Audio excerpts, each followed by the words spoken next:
Yes, the front of a transformer is considered an exposed live part when measuring working clearance. This determination is crucial for ensuring electrical safety and adhering to regulatory standards such as the National Electrical Code, or NEC. Working clearance refers to the unobstructed space required around electrical equipment to permit safe operation, inspection, maintenance, and repair. This space is essential for preventing accidental contact with energized components, which could result in severe injury or death. Firstly, let's define what constitutes an exposed live part. An exposed live part is any energized conductive component that is not suitably guarded, isolated, or insulated.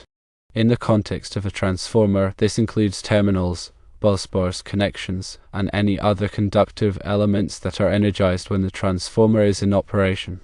The front of a transformer often houses these critical components, making it a potential hazard if not properly addressed. Secondly, the NEC provides specific guidelines for working clearances in Article 110.26. These guidelines dictate the minimum distances required between exposed live parts and grounded surfaces, as well as between exposed live parts themselves. The required clearance depends on several factors, including the voltage level of the equipment and the condition of the work environment. For example, higher voltage systems necessitate greater working clearances to mitigate the risk of arc flash and electrical shock. Thirdly, the concept of working clearance is not merely a suggestion, but a mandatory requirement enforced by electrical inspectors and regulatory bodies. Failure to comply with these requirements can result in fines, project delays, and, most importantly, increased risk of electrical accidents. Therefore, it is imperative that electrical engineers, technicians, and contractors are well versed in the applicable codes and standards. Fourthly, when measuring working clearance at the front of a transformer, it is essential to consider all potential hazards. This includes not only the energized components but also the surrounding environment. Obstructions such as walls, ceilings, and other equipment can reduce the effective working clearance and create hazardous conditions. Similarly, the presence of conductive materials or liquids near the transformer can increase the risk of electrical shock. Fifthly, to ensure compliance with working clearance requirements, it is recommended to conduct a thorough assessment of the installation site before commencing any work on the transformer. This assessment should include a review of the relevant electrical codes, a physical inspection of the area, and measurements of the available space. If the existing clearance is insufficient, it may be necessary to relocate the transformer or modify the surrounding environment. Sixthly, the NEC specifies different working clearance requirements based on voltage levels and conditions. Condition 1 involves exposed live parts on one side and no grounded parts on the other side of the working space, or exposed live parts on one side and insulated parts on the other side. Condition 2 involves exposed live parts on one side and grounded parts on the other side. Condition 3 involves exposed live parts on both sides of the working space. Each condition has different minimum clearance distances, which must be adhered to. Seventhly, it is also important to consider the arc flash hazard when determining working clearance. Arc flash is a dangerous phenomenon that can occur when a short circuit or electrical fault creates a high-energy electrical explosion. The intensity of an arc flash depends on factors such as the voltage level, available fault current, and clearing time of the protective devices. To mitigate the risk of arc flash, it is recommended to conduct an arc flash study to determine the appropriate personal protective equipment, or PPE, and working distances. Eighthly, proper grounding is another critical aspect of electrical safety around transformers. Grounding provides a low impedance path for fault current to flow back to the source, which helps to trip the overcurrent protective devices and to energize the circuit. All metallic enclosures, equipment frames, and non-current carrying conductive parts of the transformer should be properly grounded in accordance with the NEC. Ninthly, regular maintenance and inspection of transformers are essential for ensuring their safe and reliable operation. During these inspections, it is important to check for signs of damage, overheating, or corrosion. Any loose connections, cracked insulation, or other anomalies should be addressed promptly to prevent potential hazards. Furthermore, it is recommended to perform periodic testing of the transformer's insulation resistance to detect any degradation that could lead to electrical breakdown.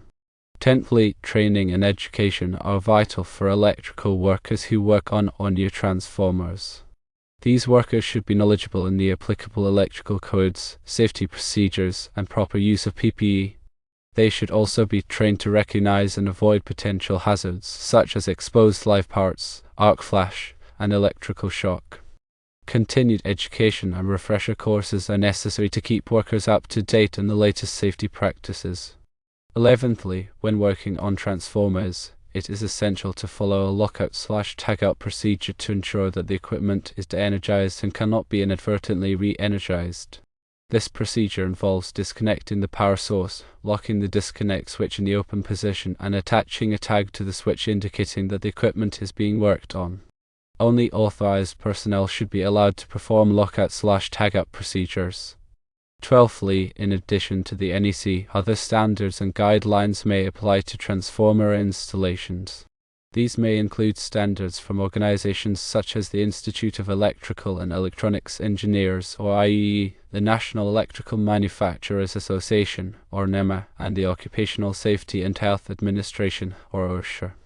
It is important to be familiar with all applicable requirements and to follow them diligently.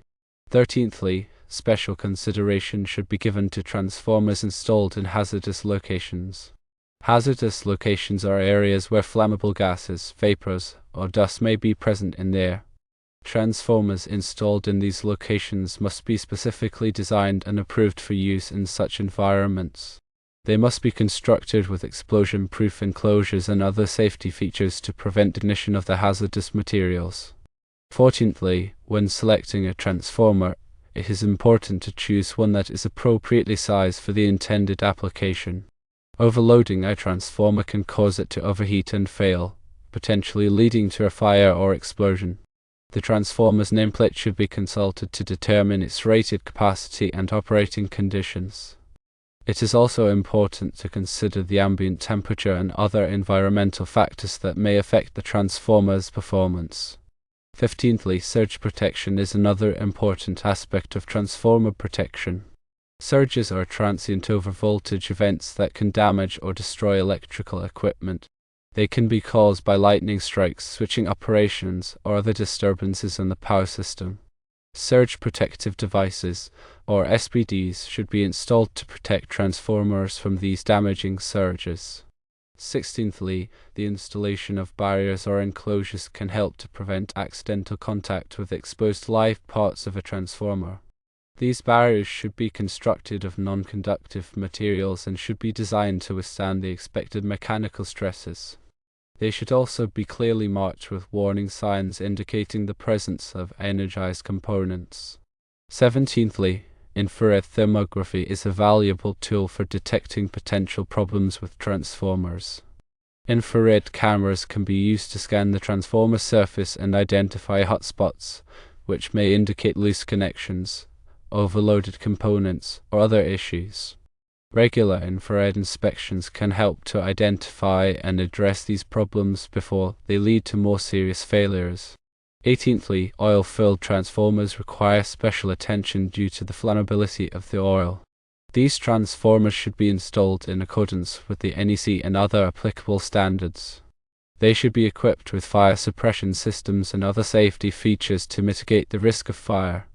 Regular oil sampling and testing should be performed to monitor the oil's condition and detect any contamination. 19thly, dry-type transformers are often used in indoor applications where the risk of fire is a concern. These transformers do not use oil for cooling and are therefore less likely to ignite. However, they still require proper ventilation to prevent overheating. The transformer's enclosure should be designed to allow for adequate airflow.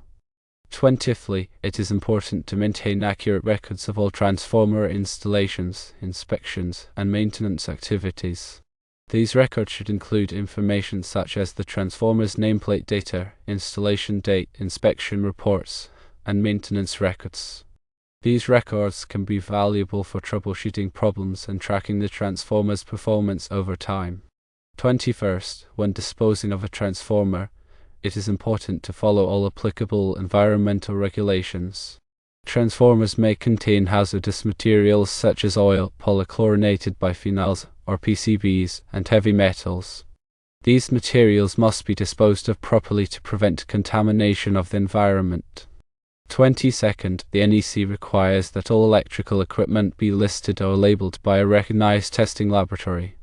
This listing indicates that the equipment has been tested and found to be safe for its intended use.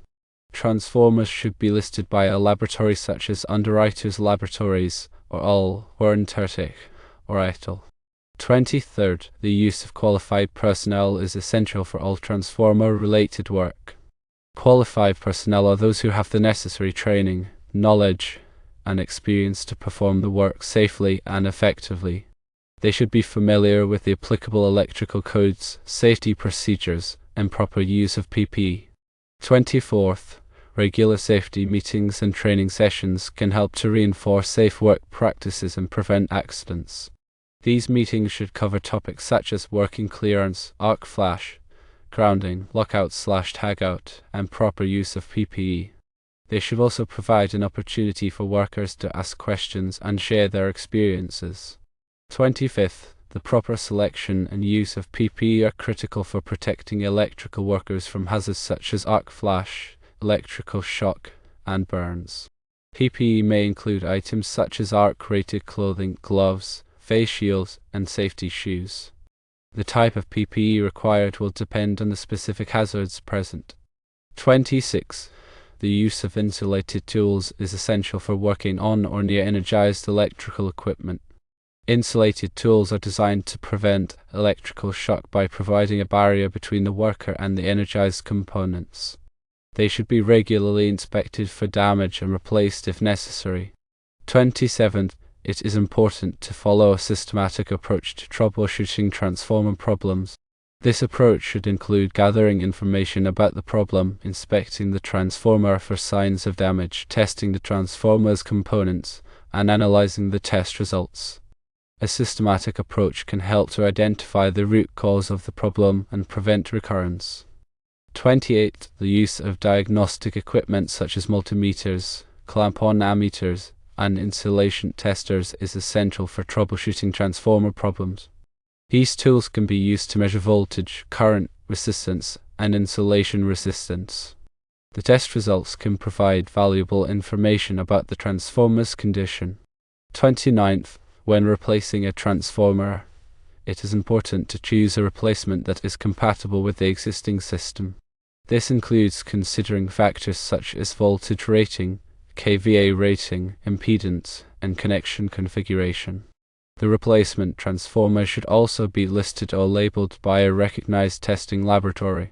30th, the proper installation and maintenance of transformer cooling systems are essential for ensuring their reliable operation.